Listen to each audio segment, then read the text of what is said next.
Hi, my name is Rick Sanchez. I'm with a company called Tractor Tip Equipment, and what we have for sale here today is a CP323C. We're going to talk a little bit about the mechanics of this pick in the first clip, the operating specs in the second, and we'll run it in the third. If you buy this tractor from me or any of the others that we have for sale, we got several loaders, we got some more equipment in there, we've got some other compactors, got some over there, we have some compressors. Anyway, point is, if you buy any one of these machines from me, you're going to be dealing with Per Provencio. He's my right-hand man. He's the guy running the camera. The serial number on this machine is, I forgot where the serial number plate is.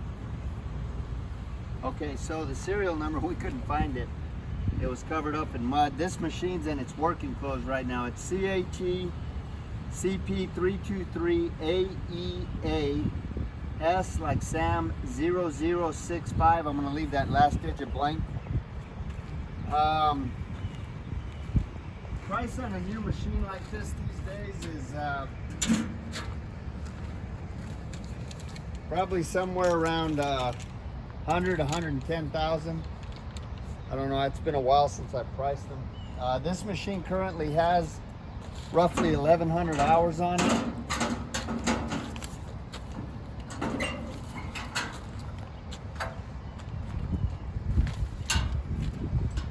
As far as manufacturers go, Caterpillar is #1 in the world for heavy construction, mining equipment, and even utility equipment.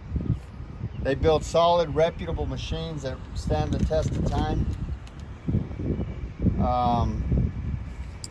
This machine weighs 10,461 pounds. The widest point is this blade right here at 5 foot 2 inches. The tallest point is the top of that cab at 8 foot 2 inches, 8.5 feet, I'm sorry, 8 foot 6 inches.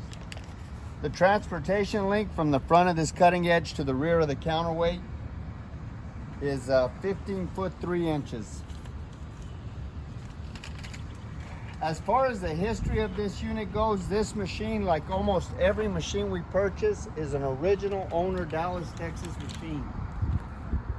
I say that because it's essentially a rust-free machine. You'll see where the paint's kind of flicked off and the rainwater's gotten to it, but it in no way, shape, or form has any rust on it. We're 300 miles from the ocean, and we're far enough south that the only salt we see is the salt on our kitchen tables. The company that we bought this from, we bought a lot of machines from them. We've been real happy with what they sell, or whenever they sell a machine. Before I buy a machine, excuse me, I have a couple of my mechanics go out and inspect the unit. If they say everything's okay with the machine, then Per Provencio goes out and inspects it. And if he says everything's okay, then I personally go out and I inspect it before I write a check. So these machines are 3 and 4 times vetted before we buy them. As far as options go, obviously it's got a strike-off blade here. Now, because of the weight of this compactor, you know, you're not going to move mountains. It'll move some material, but it's not exactly a 6-way dozer or anything like this. It's a 2-way blade, really.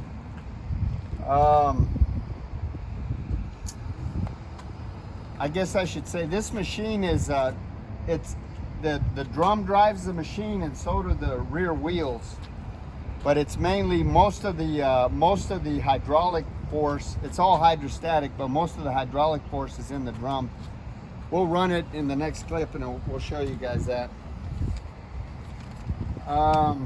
It also has a battery disconnect here, which is pretty handy if you know, if the machine's going to be setting anytime. This is just water. We had some rain here recently.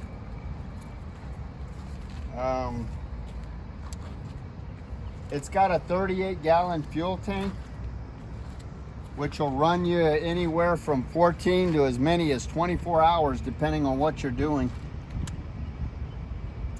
This engine right here is a Caterpillar It's a 3054 engine, which is it's an extremely common power unit for Caterpillar. They put that in a lot of different machines. All of the fluid levels on this tractor are where they should be. Everything on this machine is mechanically sound. There's no leaks on it. Everything works. The top speed on this compactor, it'll get up and go even when it's in vibratory mode. It's 5.6 miles an hour. As you can see, these tires are about 95%, which is what you'd expect on a dirt compactor with 1,100 hours. They're about, there's no cuts on them. They're 11.224s. The hydraulics are strong on this machine. There's no cracks or welds anywhere in this work equipment. These pins and bushings here are good and tight. That articulation pin right there, there's no deflection or any kind of problem there. This drum is a 52-inch drum. It's not quite 54, and it's not quite 48. I don't know why they did that. I guess maybe they still consider this a 54-inch, but it's actually 52 inches. And it is 3 foot 4 inches tall. This blade, again, is the widest point on the machine. It's 5 foot 2 inches. The height is 1 foot 10 inch. And I guess that's about it. Perf, what do you think of this? It's good old Cat brand, foolproof. Yeah, it's bulletproof, all right. It's a good machine, and we're gonna run it in the next clip.